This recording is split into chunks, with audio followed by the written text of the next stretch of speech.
what's up you guys? So today we are going to go over some bench warm-ups. Now the purpose of a warm-up is to really get the blood flowing, especially in the areas that you are going to train during your workout for the day.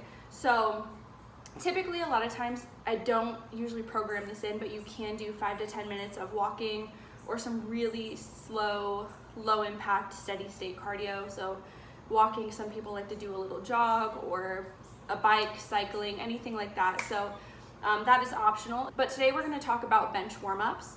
So typically what I like to do, this is before the bar. So that's going to be a whole other portion of the warm-up. Because we are still planning on warming up with the bar, I typically don't do too much warming up for the chest. But typically I use this portion of the workout to warm up the other areas that might not get warmed up as well. Now a lot of people just think of benching as a chest movement, but we are actually doing a full body workout here. This is a compound movement, which means multiple muscles are working, and when we are powerlifting, you are getting as much as your glutes involved with this. So if you're benching really hard and you do a strength day and let's say you're maxing out, your glutes may be sore, and that's because of leg drive. So this might not be the case for hypertrophy work or for bodybuilders because they don't use the glutes, they don't do the leg drive, they don't focus on those things. But when we are powerlifting, we want the whole body involved. We want tension throughout our entire body. So the biggest thing that I focus on in my warm-ups for bench is the back, some of the triceps and some of the shoulders, but most of it is posterior based, since with the bench press you are warming up the anterior, the front side of your body, posterior meaning the back side of the body. So we mostly focus in our warm-ups on the back side of the body, minus anything that we may need to work on improving. So for example, many people will do well with some anti-rotational movements. The Paloff press is a really good warm-up that I start with. So I'm just gonna give you guys some examples, show you guys some examples of what a good warm-up will look like. So you guys can pick and choose which exercises you would like to use during the warm-ups. Again, I will give you suggestions in your program of what I would like to see. So you can feel free to exchange some warm-ups in and out from this list as well as what I've put in your program, unless I state otherwise in your notes that I want you to do this movement for a specific reason. So definitely you can play around with this, see what feels better as well, because it is good to experiment with your warm-ups.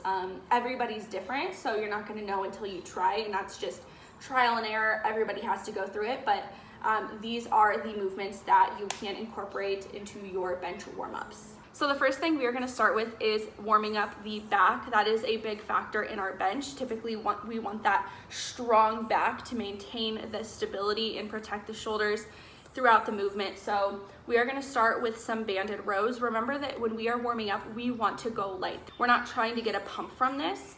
We're just trying to simply get the blood flowing. So if it feels like it's a workout, you want to lower the weight.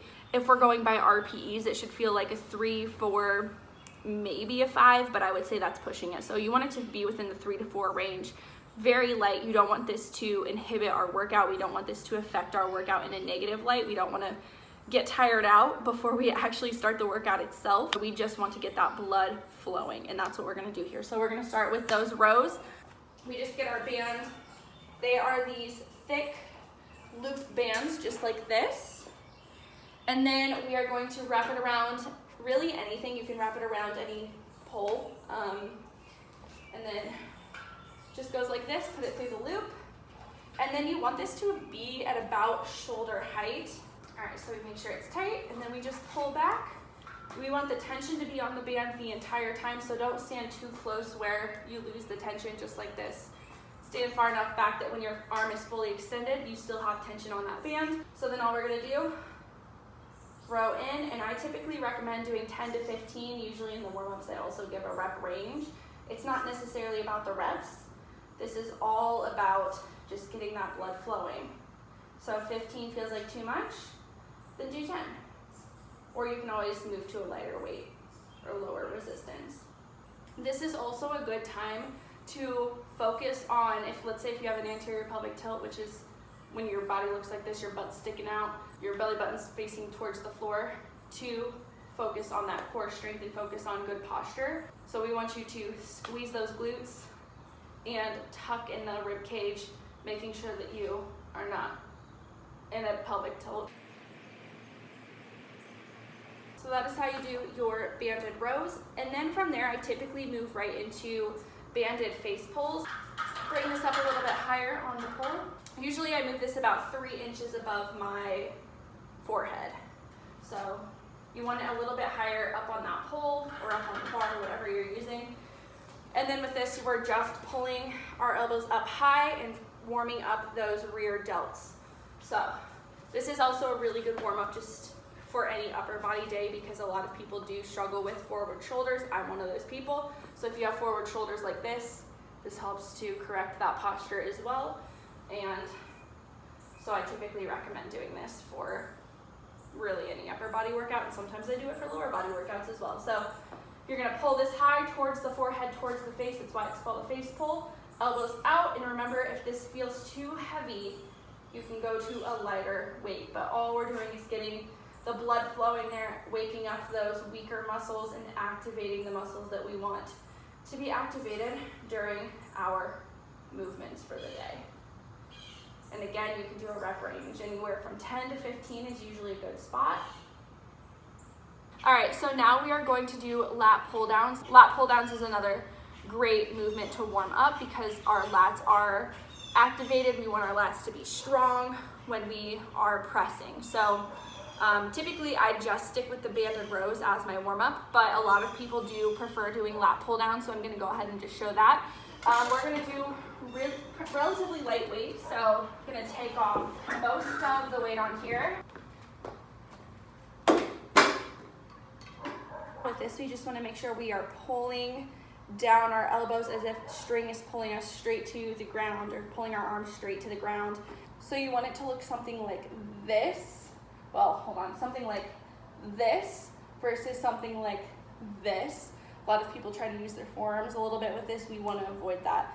That's in the regular movement, but you should especially not be doing that during the warm-up.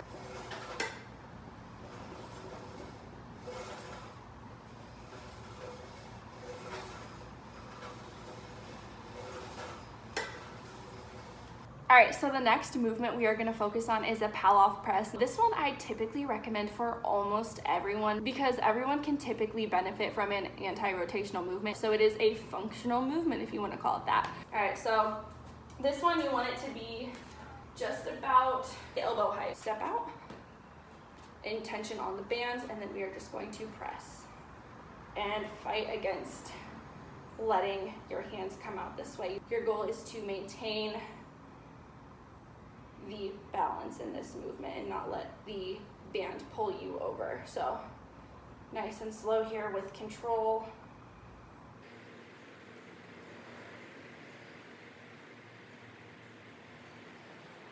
And then the other side.